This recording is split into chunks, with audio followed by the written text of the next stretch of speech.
হাতে গোনা আর কিছু মাস পরেই বিধানসভা নির্বাচন, আর তার আগেই মাঠে নেমে পড়েছে বিজেপি ও তৃণমূল। কিছুদিন আগেই পেশ হয়েছে কেন্দ্র বাজেট, যেখানে ভবিষ্যৎ ভাবনার বীজ লুকিয়ে আছে। তবে এবারের রাজ্য বাজেট হলো একেবারে ভোটমুখী, যেখানে কৃষি থেকে যুবসাথী এবং লক্ষ্মীর ভাণ্ডারের ভাতা বৃদ্ধি করা হয়েছে।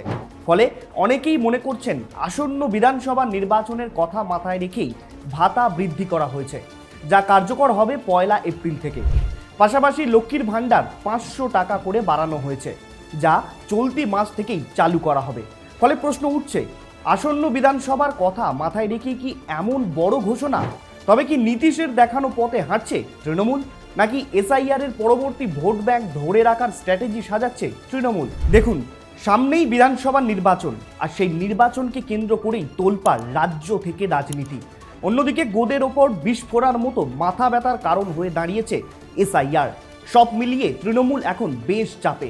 তাই এবারের রাজ্য বাজেটে ভাতা বৃদ্ধি ছাড়া তেমন কোনো বড় ঘোষণা হলো না।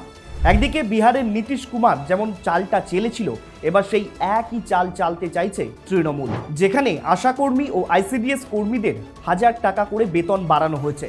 পাশাপাশি সিভিক ভলেন্টিয়ার সহ ভিলেজ পুলিশ ও গ্রিন পুলিশদেরও 1000 টাকা করে ভাতা বাড়ানো হয়েছে। এর পাশাপাশি যে সমস্ত যুবক বেকার, যাদের বয়স 21 থেকে 40 বছরের মধ্যে, তাদের জন্য যুব সাথী নামে নতুন প্রকল্পের ঘোষণা করা হয়েছে রাজ্য বাজেটে, যেখানে তাদের প্রত্যেককেই মাসে 1500 টাকা করে দেওয়া হবে। তবে সর্বনিম্ন কোয়ালিফিকেশন হতে হবে মাধ্যমিক পাস, তাহলেই মিলবে এই বেকার ভাতা। অন্যদিকে মুখ্যমন্ত্রী মমতা বন্দ্যোপাধ্যায় বলছেন, রাজ্যে বেকারত্বের পরিমাণ কমেছে 45.65%। তাহলে কেন এত ভাতা দিচ্ছে রাজ্য সরকার? একবার ভাবুন, যদি বেকারত্ব কমে যায়, মানুষ খেটে টাকা ইনকাম করে, তখন তো আর ভাতার দরকারই পড়বে না। কিন্তু তা সত্ত্বেও রাজ্য সরকার ভাতা দিয়ে যাচ্ছে। এর কারণটা একদম জলের মতো পরিষ্কার, সেটা হলো এই বিধানসভা ভোট। কেননা আগের বছর ভাতা বৃদ্ধির আশা থাকলেও তা করা হয়নি, কিন্তু এবারে করা হচ্ছে ঠিক বিধানসভা নির্বাচনের আগেই। তবে এই সব ভাতা আদৌ মিলবে কিনা সেই নিয়ে রয়েছে ধন্দ। কেননা এপ্রিল থেকে বাড়বে বলে জানা গেছে, কিন্তু তার আগেই তো ভোটের দিনক্ষণ ঠিক হয়ে যাবে। ফলে ভাতা কার্যকর না হওয়ার সম্ভাবনাও উড়িয়ে দেয়া যাচ্ছে না। তবে এমন ঘোষণাতেও কিছুটা আশার আলো দেখছে রাজ্যের শাসক দল তৃণমূল। অন্যদিকে বিহারের নির্বাচনের সময় আমরা দেখলাম, ভোটের আগে মহিলাদের ব্যাংক অ্যাকাউন্টে 10,000 টাকা করে দিয়ে দেওয়া হলো, আর তারপরেই খেলা একেবারে ঘুরে গেল। আর এবারে রাজ্য জুড়ে চলছে এসআইআর, যার কিছুটা হলেও চিন্তার ভাঁজ ফেলেছে রাজ্যের শাসক দলের। আর তারপরেই নিজের ভোট ব্যাংক ধরে রাখতে ভাতা বৃদ্ধি বলেই মনে করছে এই বিরোধী মহল।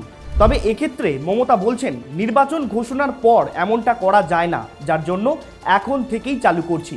তাহলে এটা কি ইঙ্গিত করে না যে ভোট ব্যাংক রক্ষা করতে চাইছে তৃণমূল?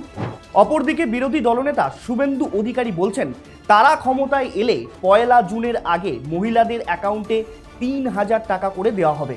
ফলে এটা স্পষ্টত পরিষ্কার যে আসন্ন বিধানসভা নির্বাচনের পাখির চোখ হচ্ছে মহিলা ভোট।